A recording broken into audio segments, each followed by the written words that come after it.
दोस्तों, आज हमारे यूथ के पास इतनी एनर्जी है, इतना पैशन, इतना जोश है कि वे कोई भी बड़ी से बड़ी सफलता को हासिल कर सकते हैं।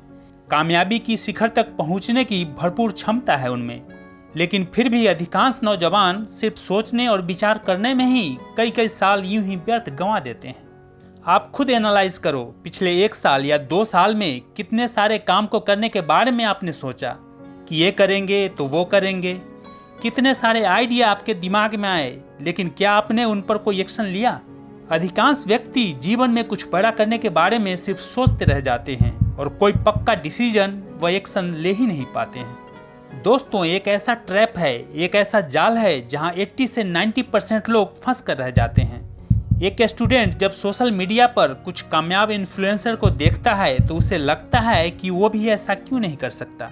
यूट्यूब और इंस्टाग्राम पे कुछ वीडियोस बना के वो भी ढेर सारा पैसा और फेम व शोहरत पा सकता है, और यहीं से उसका मन पढ़ाई से भटकने लगता है। वीडियो बनाने में जो असहजता, जो ऑकवर्डनेस फील होता है, जो कठिनाई पेश आती है, उसे देखते हुए न कभी वीडियो बन पाता है और न ही ठीक से पढ़ाई ही हो पाती है।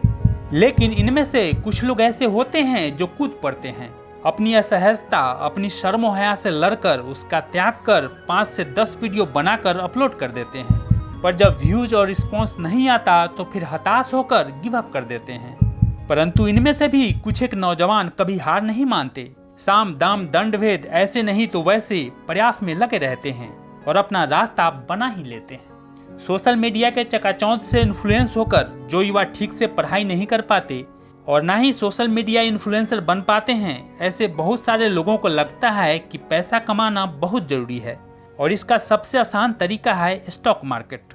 जब वे शेयर बाजार में उतरते हैं और जब वो पैसों के इस समुद्र को देखते हैं तो वो 1 महीने में ही करोड़पति बनने का प्रयास करते हैं। फिर सही जानकारी व एक्सपीरियंस के अभाव में वो अपना भारी नुकसान कर बैठते हैं और फिर शेयर मार्केट से किनारा कर लेते हैं।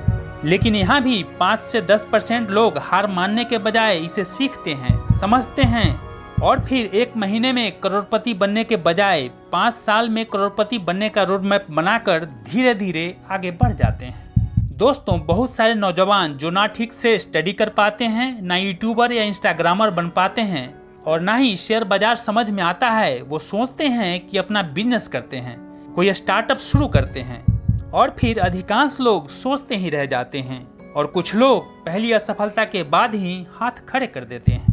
दोस्तों, कहने का मतलब यह है कि आपके दिमाग में जो आइडिया आते हैं कि कभी ये करना है तो कभी वो करना है, इस भंवर जाल से बाहर निकलकर एक पक्का निर्णय करें कि आपको जीवन में क्या करना है।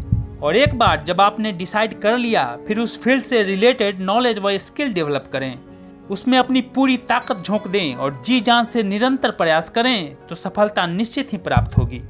दोस्तों, एक बार महात्मा बुद्ध अपने शिष्यों के साथ किसी गांव में उपदेश देने जा रहे थे।